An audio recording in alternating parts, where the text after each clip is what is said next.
Hey there, welcome to the James Show, News Talk 820 WBAP, now on FM at 93.3. Welcome to the big post-election show. Got to tell you, I'm kind of surprised we even have a winner. Let you know how big it was. Isn't that incredible? Something that's coming up in about, about a half hour or so. I'm going to go through some of the statistics that pretty much prove 2020 was stolen. And also, you're going to get the reaction from Kamala's somewhat concession speech there from everyone's favorite Kamala impersonator, Blonde Kamala. She's going to come up in about 20 minutes. But right now, we have a guy who's probably having a pretty good day over here. Alan West is back on the James Show. And Alan West, how you feeling after last night's election result? Got to be pretty happy with that. Yeah, James, you're doing very well. No complaints. I think that, as you just alluded to, all of this talk about it would take till Thursday or Friday or whatever was just overblown.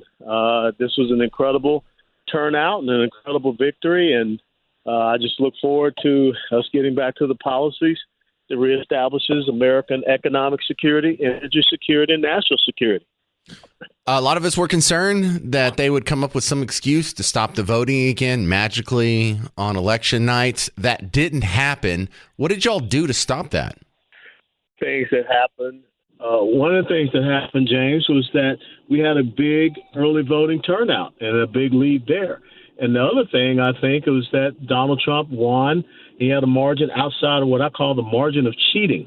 Anytime Right. you're, 4 percentage points or below, bad things start to happen. They just did not have that type of separation where they could do that. So what are your thoughts on Kamala's concession speech that just happened in the previous segment? Well, I tell you, I don't think she got the memo.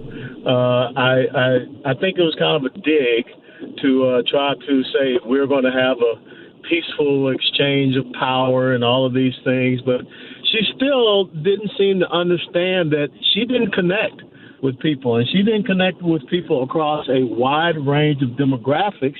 And that's why President Trump won, because her message was just not substantial. Well, let's talk about what happened here in Texas. Ted Cruz won with a pretty significant margin. A lot of people were surprised by that. They thought it'd be closer. No, again, I think one of the big losers coming out of this is what I call the propaganda pollsters, who tried to make us believe that this thing was so close. Donald Trump ended up winning Texas by some 15 points, and Ted Cruz ended up winning by 9 to 10 points. And we knew that that was going to be the case. But again, I think it had a lot to do with us shifting that paradigm, getting out there, early voting, understanding the rules of the road as far as, mail-in ballots, things of that nature, which we don't have here. We don't have unsolicited mail-in ballots, but elsewhere in the country. And I think it just caught the Democrats by surprise. Even more local races here in Dallas. Are you happy with the results on some of those ballot initiatives? Yes, absolutely so. Good to see that. I believe it was one, maybe two of the Dallas propositions, S, T, and U, were able to get passed. I know the S was. U was kind of close. But the thing I was very pleased, we flipped the Fifth Court of Appeals. In 2018, we completely got wiped out there. We went 8-0. We won all of the 8 positions last night. And then the other thing was that 4 years ago in Dallas County, Republicans kind of got outvoted by the other side by 291,076 votes. We dropped that margin, that differential, to 181,576 votes. So we're going in the right direction. My friend who's a lawyer, when I asked him his thoughts, that was the first thing he brought up here in Texas is the sweeping of so many courts. I guess legal people know how important that is. It is important because we've got to get back to the rule of law and not judicial activism. And I think that's one of the critical things that has hurt us when you see all of this releasing of violent criminals back onto the streets. So I think that we have a good wind behind our backs.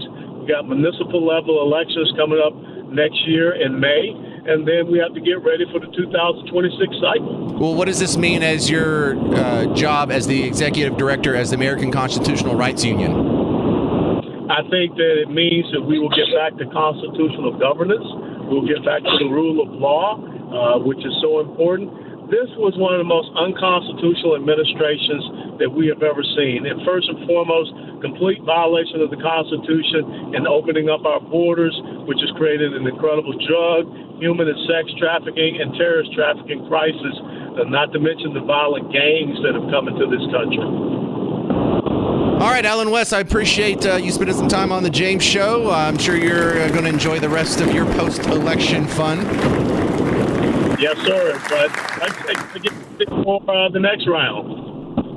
All right. Oof, got a lot of wind noise there. But, yeah, me and my friends and a lot of people having a very good day. Coming up next, we're going to check in with some people who aren't having a very good day. You want to hear some people crying into their phones on social media? Now, we have some good calls lined up. I'll do that, too. And you're going to hear from Blonde Kamala coming up in about 20 minutes. Her reaction to the real Kamala's concession speech. This is The James Show. 800-288-9227 if you want to be a part of it. I'm James Parker. It's News Talk 820 WBAP, now on FM at 93.3. Hey there, welcome back to The James Show. News Talk 820 WBAP, now on FM at 93.3. Well, the job's done. Mission accomplished. What do you want to see happen first? Let's ask Jordan in Dallas. You're next up on WBAP. What do you want to see happen first, Jordan? I want to see Donald Trump bring our hostages home. It has been over 397 days since they have been held hostage by Hamas. We still have 7 Americans there and 97 people still being held hostage, and we want to see him bring them home. You know some of them. We all know them. They're one of us. Well, I mean, I don't know. I don't personally know any of the hostages or the families affected by that, but you sound like you do. Well, as a Jewish American living in Dallas now, seeing how everybody made that red tsunami happen last night, we have a little faith back in our hearts that we can see people come home. It's been a very, very hard year for us. We've had family members fighting in Lebanon. We've had family members fighting in Gaza, and we've been affected.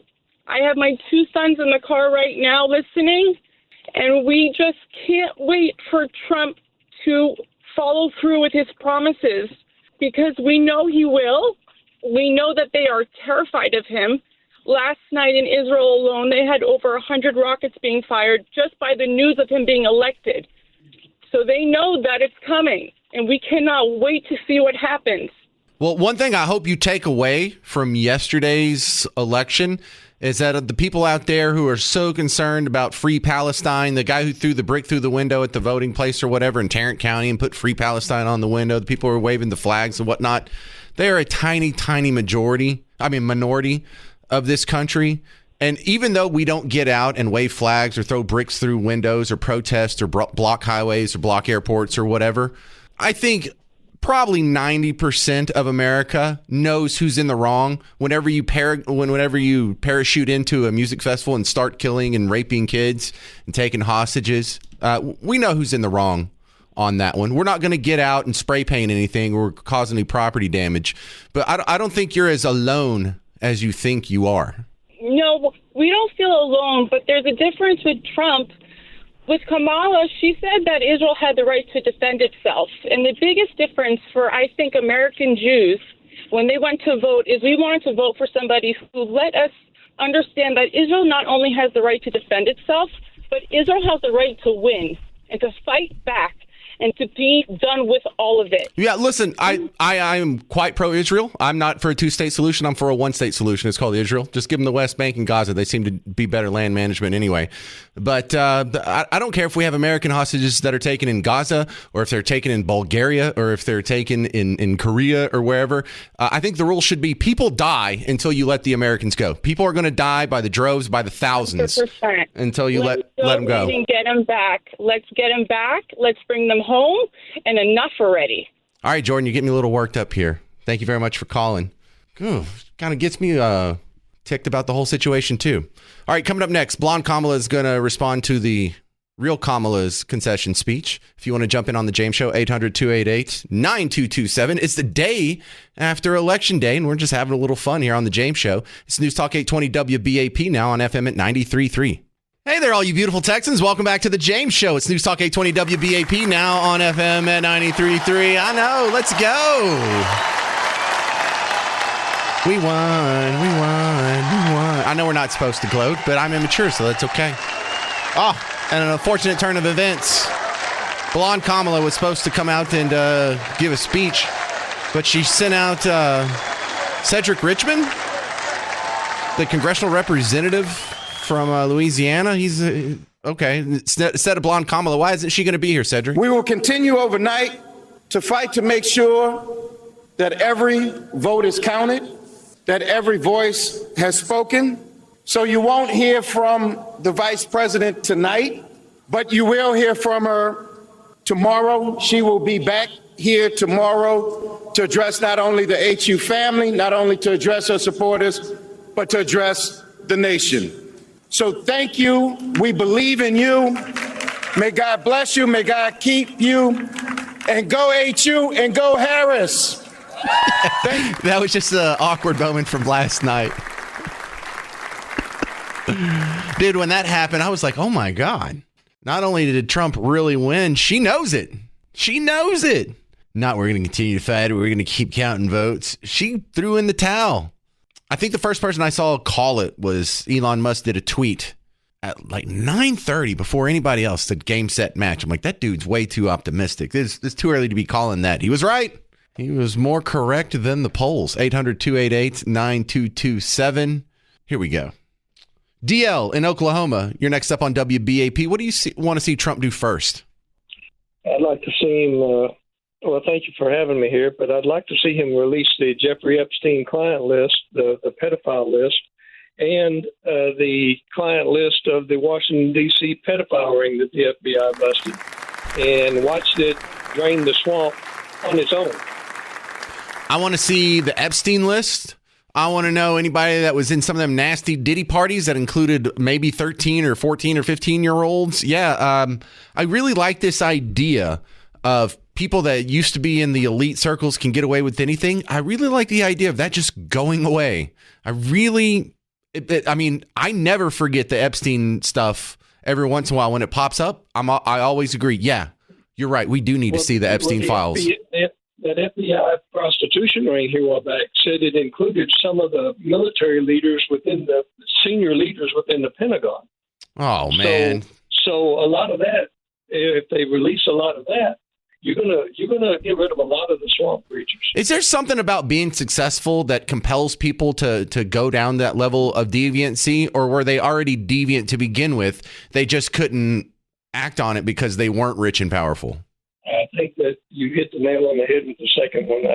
They wanted to go down that road, but then turn around, and because they got into a position of power, they thought they could. Well, what about? I think maybe there's a little bit of both, but I also think it happens too much. I mean, all the way from going back to like Roman emperors like Tiberius and whatnot. Now we've got Diddy, and you had Harvey Weinstein, but we have the stories about the guys that were doing it like Roman Polanski in generations past, and even before him in like the golden age of television, all the horrible things that were happening on the set of Wizard of Oz or whatnot. And I'm starting to think that you kind of work yourself into degeneracy. Like you don't start out as a pedophile, but you can make yourself be a sociopath. You know, like Jordan Peterson explains, like a sociopath would have repeated one-night stands because they don't have true human connection, and they just see other human beings as, how can I get pleasure out of you right now in the short term?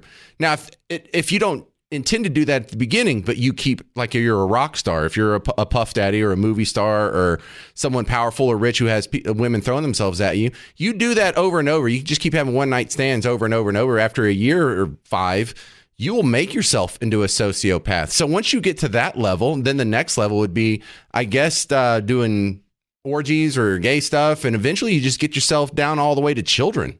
Well, and you could be right. They could be groomed and groom themselves into it.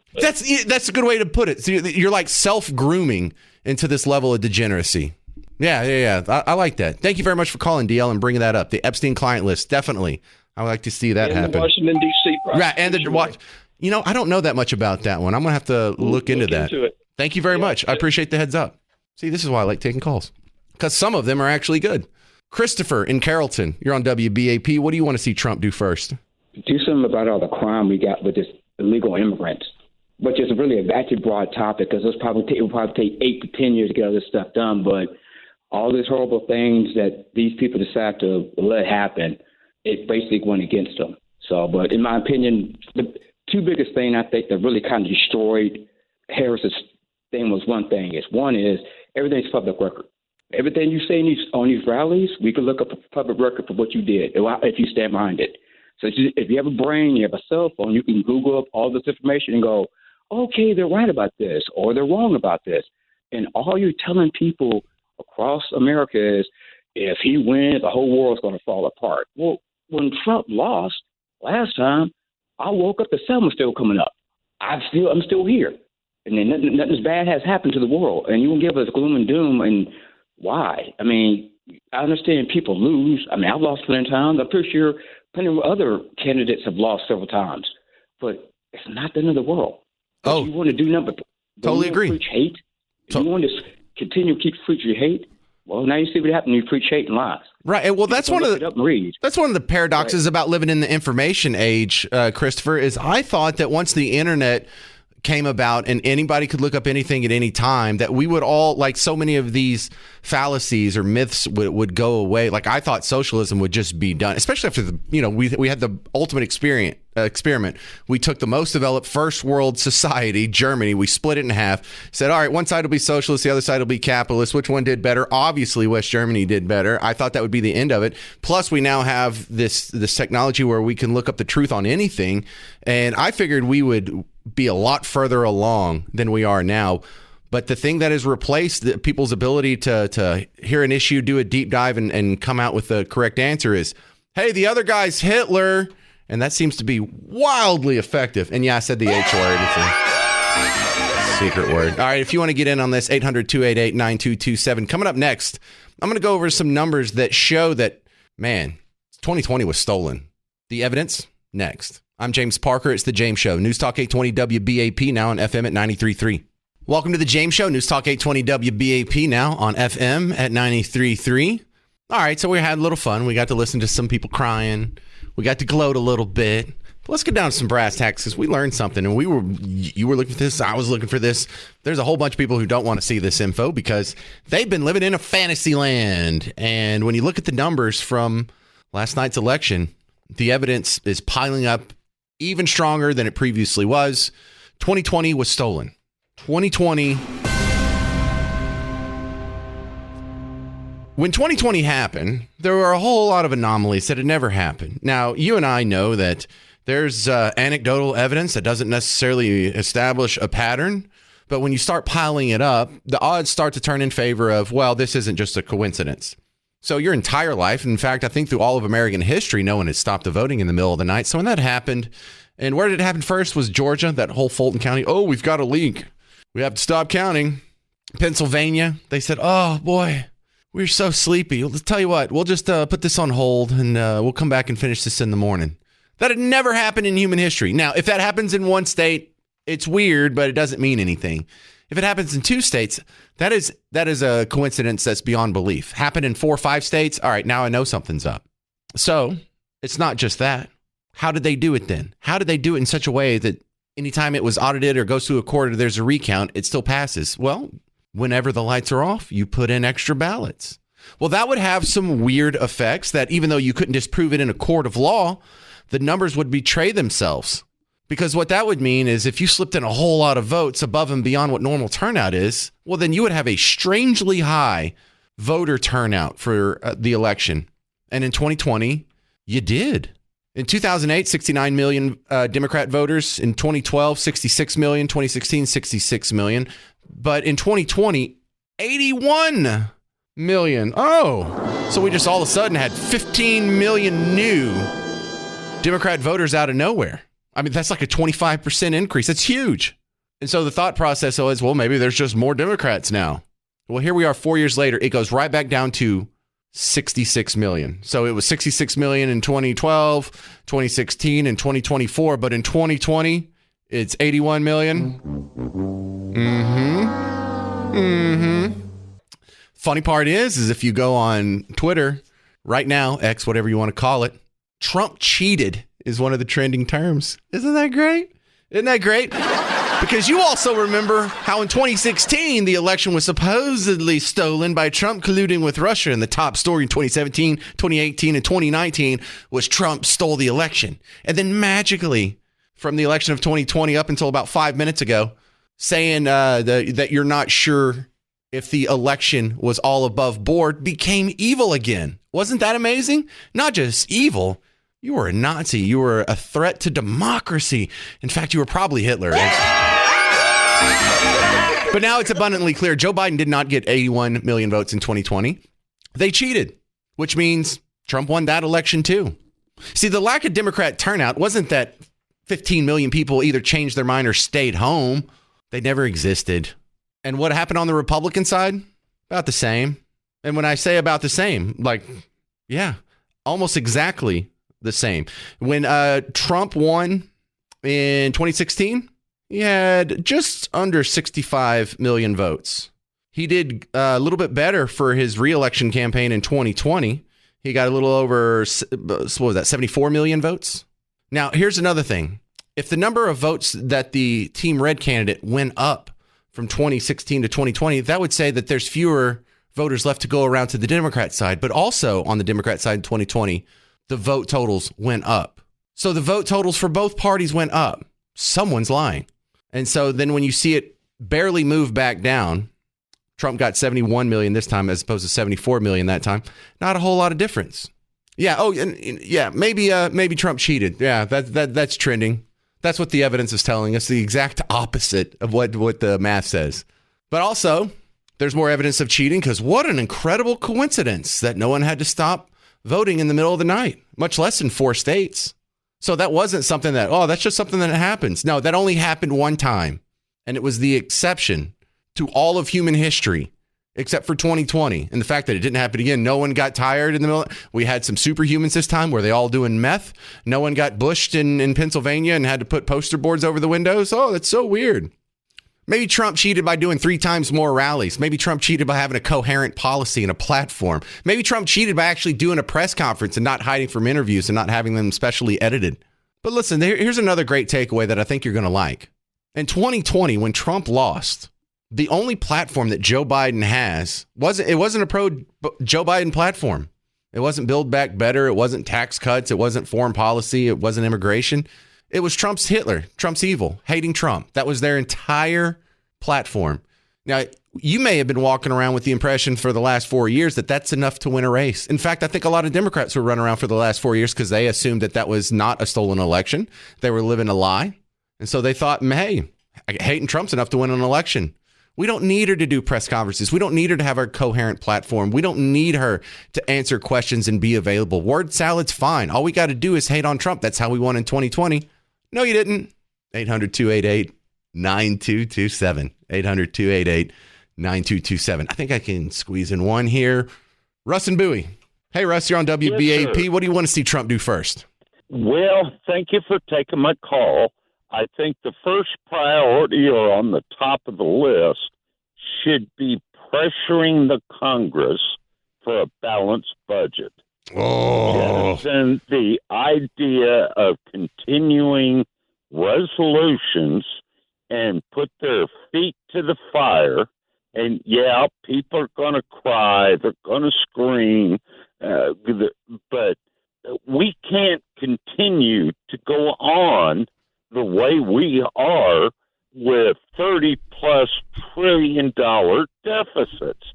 Our national security, our domestic policies, everything comes back to the dollar. You can't make $100 a month and spend $200 a month continuously without at some point the house of cards coming down on you. Right, and that's true on the household level, it's true on the personal level, but it's very true on an empiric level, like for empires. That's the number one thing that causes empires to collapse. The Roman Empire, the Byzantine Empire, the Persian Empire, Ottoman Empire, Spanish Empire, British Empire. They got overwhelmed in debt. They inflated the snot out of their currency. They crashed their economy. Production went kaput. And the countries that were still not, sabotaging their own economy overran them. I mean, that's exactly that's, yes, sir. That is the agree with you 100%. Right, and that is the number one thing that the government can do right now to make all of our lives a little better? I know it's not sexy. I know there's no emotional heartstrings like, we got to save the baby fetuses, or we've got to protect the women's rights, or, you can't even see it like immigration or crime. But it's the one that affects you the most. It's the reason why your groceries are 30% higher than they were 5 years ago. Is that issue right there. Thank you, Russ and Bowie. All right, coming up next, we're going to talk to Bill Dindy, the financial strategist, and dig a little deeper into some of that policy about how will this election affect your wallet. That's coming up next on The James Show. I'm James Parker. It's News Talk 820 WBAP, now on FM at 93.3. Hey there, all you beautiful Texans. Welcome back to The James Show. It's News Talk 820 WBAP, now on FM at 93.3. How you doing today? You in a good mood?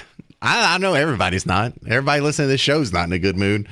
But I think about 70-80% of you are. And sorry if I feel a little gloaty. Please don't let me turn you away. Just, a lot of us got called garbage and Nazi and racist and sexist and bigot. And it's fun to see that all those people just got shut up. Bill Dindy, financial advisor extraordinaire. It's coming up on The James Show. And Bill Dindy, I think one of the driving forces behind the high turnout and people being so politically involved is the effect that these elections have on their wallet. Do you think this is, generally speaking, going to be good for the economy? Well, I agree with you. I mean, they kept hitting. Inflation was terrible for us.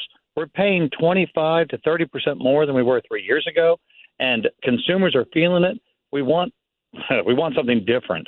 And I think that we're seeing the results already. The Dow opened today like 1,000 points up.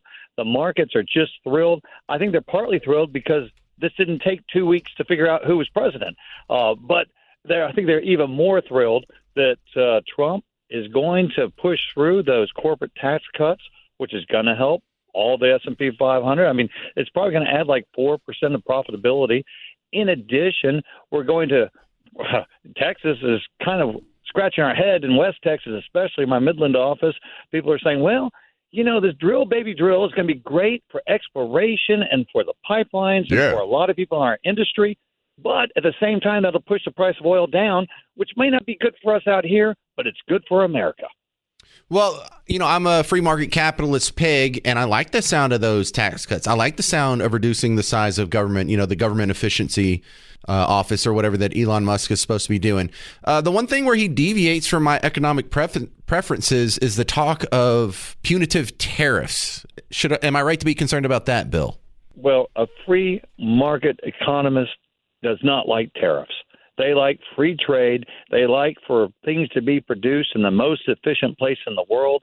And the challenge, the idea is if we punish those who are cheating, and Trump believes, and I know there's evidence to show that China has taken intellectual property, that they have misused some of the, I guess, basic codes of international trade, such that maybe there is a justification for it. But if you start taxing what we bring in from China or every place in the world, you increase the cost. Now, the idea is if you increase the cost to buy the foreign good, you help the U.S. manufacturer. And in some industries, that's exactly what's going to happen. It's going to make buying U.S. a better deal. But in some areas, it just doesn't make sense because we can't make it. Even if we did a 200% tariff, we still can't make it for the labor differential that we have in the U.S. versus places like China, like the shoes, the textiles. And so we can tax that all we want, but what we're going to end up doing is passing higher costs on to a consumer and not benefiting a U.S. manufacturer. But at the same time, that extra tax does go to the federal government, which has got such an enormous problem with our deficit spending and our national debt that taxing us that way may be more palatable than giving us a higher income tax. And so that's the trade-off that maybe, it doesn't match up with your free enterprise, your free markets mentality, and it may actually be punitive to us, the American people, but at the same time, it may be a way to increase revenues to the U.S. government in a way that does not hit us across the board with the income tax. All right. Thank you very much, Bill Dindy, financial strategist. How do they find you outside of WBAP? Alicorn Investment Management, ALICORN. That is the Pegasus with the unicorn that flies. There you go. Thank you very much. There's Bill Dindy. I'm going to stick with the phones here. Let's see. Wendy in Irving, you're next up on WBAP. What do you want to see Trump do first? First thing I'd like to see my president do is close the border. Yep. I'd like to see him mass deportation, and I'd like to see him finish building that wall. Okay, so the closing the border seems like something that can be done on day one. Sign some executive orders, and immediately the Border Patrol just turns people around instead of putting them in custody, giving them a court date, detaining them, and then releasing them. That's something that can be done. Mass deportation, it can start on day one, but that's not something that can happen immediately. Along with the wall, I mean, we could start that process, but yeah, that's the number one answer so far, shutting down the border, and that's the easiest one to do. So I think there might be some very happy Trump voters in about, 2.5 months. Thank you very much, Wendy and Irving. Appreciate you calling in. Thank you. All right. Well, I'm loving today's show. Why are we in such a good mood? Is it just because it's a Wednesday? Is that it? All right. I've got some great callers coming up, and I have a few responses to a couple of things Kamala brought up in her somewhat concession speech today, and you'll hear my opinion on both of these coming up next on The James Show. It's News Talk 820 WBAP, now on FM at 93.3. Hey there, welcome to The James Show, News Talk 820 WBAP, now on FM at 93.3. God, I'm a sicko. I just spent the whole commercial break going through, Trump cheated is trending on X, and I was just reading the posts, and I don't know which one I like more, the people who actually thought he cheated or the sarcastic bastards like you and me are mocking them.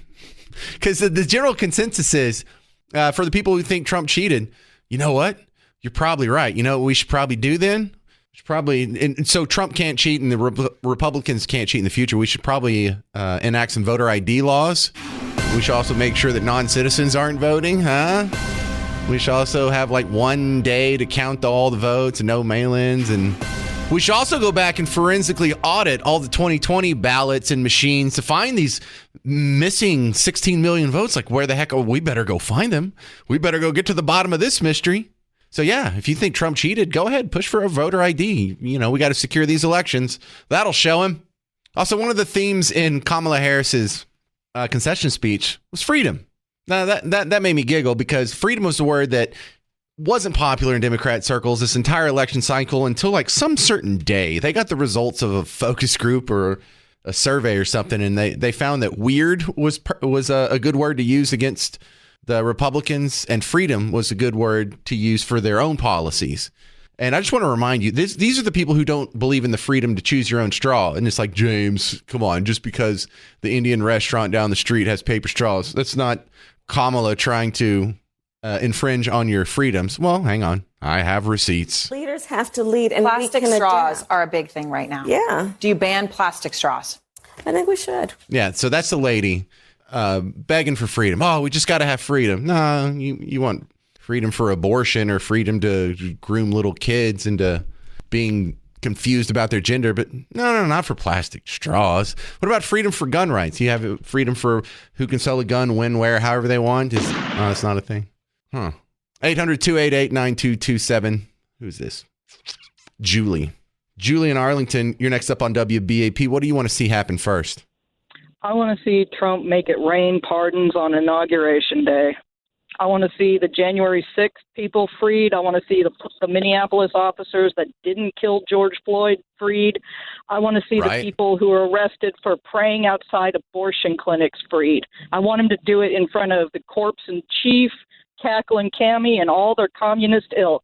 You know, that's one of the takeaways from the having further proof that 2020 was stolen, was not all on the up and up. What does that make January 6th now? It doesn't make it an insurrection. It doesn't even make it a protest. The January 6th protesters were righteously protesting the results of the election. You know, it was called Stop the Steal. And it turns out they were right. That election was stolen, and they were there to try and what? Protect and preserve the democratic process. They were trying to save our democracy. They were trying to prevent an election from being stolen. They've all been exonerated at this point. Now, if anybody broke a window or attacked a cop or threw a brick at a cop or bear sprayed a cop, oh yeah, those guys fullest extent, whatever the maximum sentence is. But I had a guy here, where was he from? Like Ponder or Prosper or somewhere around here. He was an Air Force veteran. He said he just walked through an open door with Capitol Police on each side, just smiling and waving, letting him go in. He wandered in for a few minutes, wandered out without taking anything, breaking anything, touching anything. And he got prosecuted just for loitering through Statuary Hall. Oh, yeah. That guy, definitely. A pardon, public apology, and a condemnation of all the prosecutors who put these otherwise innocent people in jail. You know, when the American people are saying stop the steal, it's just logically backwards to call them, oh, they're trying to overturn our democracy. No, they were trying to protect our democracy. They were trying to prevent an election from being stolen. And it turns out they've all been exonerated. You're absolutely right, Julie. That is a great point. All right. Well, I guess you didn't have anything to add to that. Brandon and Irving, you're next up on WBAP. What do you want to see first? Yeah, I definitely love what Julie had to say, but I'll definitely close the border, deport, and fire over 87,000 gun-toting IRS agents. They need to be gone. No IRS agent should ever have a gun. Amen. Yeah. How about we just get rid of the IRS and the whole income tax? That was a terrible experiment. We've only had it for 100 years. Turned out to not be what was promised. Oh, look, only the top 1% will have a 3% tax, and it's only going to be on their incomes above $1 million. Now it's down to like 57% of us are getting kicked in the teeth, and that's on top of Social Security taxes, property taxes, public school taxes. Amen. Get rid of all that. I'm with you on that one. Absolutely. Thank you, sir. I can squeeze in one more. George in Fort Worth, you're going to be the last one on this topic. Trump wins. What do you want to see him do first? What I want to see him do first is take every federal benefit away from illegal aliens, and they will self-deport. Well, hang on. Why did you say federal? Because most of these things come from the state level. All the stuff where they can go to the hospital and get free care or free schooling, we're paying for that in Texas. But yeah, I get your point. I agree. But there are federal benefits, I'm sure, that they're getting to, and we have to maybe crack down on the states and take them to court and make them remove every state benefit from any one of these illegals, and no free health care for them, and positively no education for any of their children. Yeah, they have to pay for it. You know, that's such a no-brainer. You know, like, I don't understand why these people keep coming here. Well, you're giving them free housing, free food, free health care, and free education.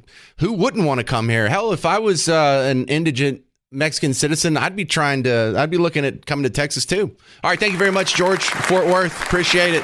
Man, what a great show. Good callers today.